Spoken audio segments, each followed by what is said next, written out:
And so, my eldest son, I leave my company, Panhandle Oil and Gas. Currently worth $600 million. However, Bill, since you had zero interest in my company while I was alive, I don't imagine that will change much after my death.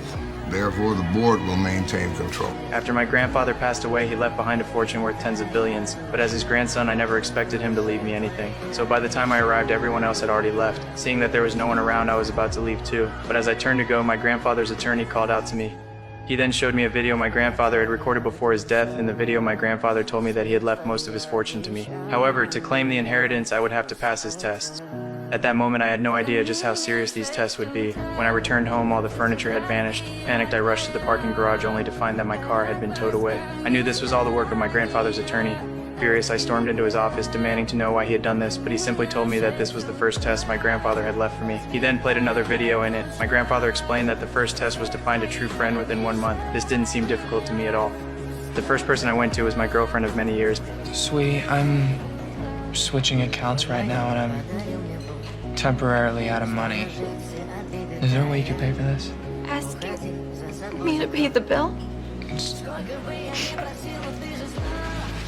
But as I watched her turn and walk away, I was heartbroken, so I decided to go to the bar she frequented to apologize. But when I found her, she was talking to another man. Seeing how intimate they were, I finally realized she had only been with me for my money, but I had no time to wallow in my grief. With not a penny to my name, I needed to find somewhere to spend the night. I went to my mother's house and knocked on her door, but she wouldn't let me in. The attorney had already warned her that if she helped me in any way, the family would take back everything she had. With nowhere else to go, I ended up sleeping on a park bench. The next morning, I was awakened by a commotion nearby. I looked up and saw a homeless man snatching food from a mother and her daughter. I rushed over and chased him away. Grateful for my help, the mother and daughter warmly invited me to share a meal with them. During our conversation, I told them about the test. Now that's better. But what if we really did become friends? I then brought the girl to the attorney. So you're Jason's friend?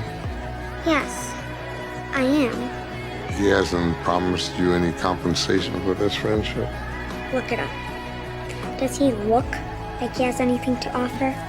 Clearly, I had passed this test. The next day, the attorney came to me and handed me a check. Assuming the amount would be $10 billion, I threw out some harsh words and turned to leave. But 2 minutes later, I came back because the check was only for $1,500. The attorney then played another video in it. My grandfather told me I had to spend this money on someone truly in need. The first person who came to mind was the homeless man in the park, so I went back there, but when the homeless man saw me, he looked terrified. He dropped a bag and ran off. When I picked it up, I realized it was the mother's wallet following the hospital address I found inside. I made my way to the girl's room. She was reading a book, and on her bedside table sat a wig.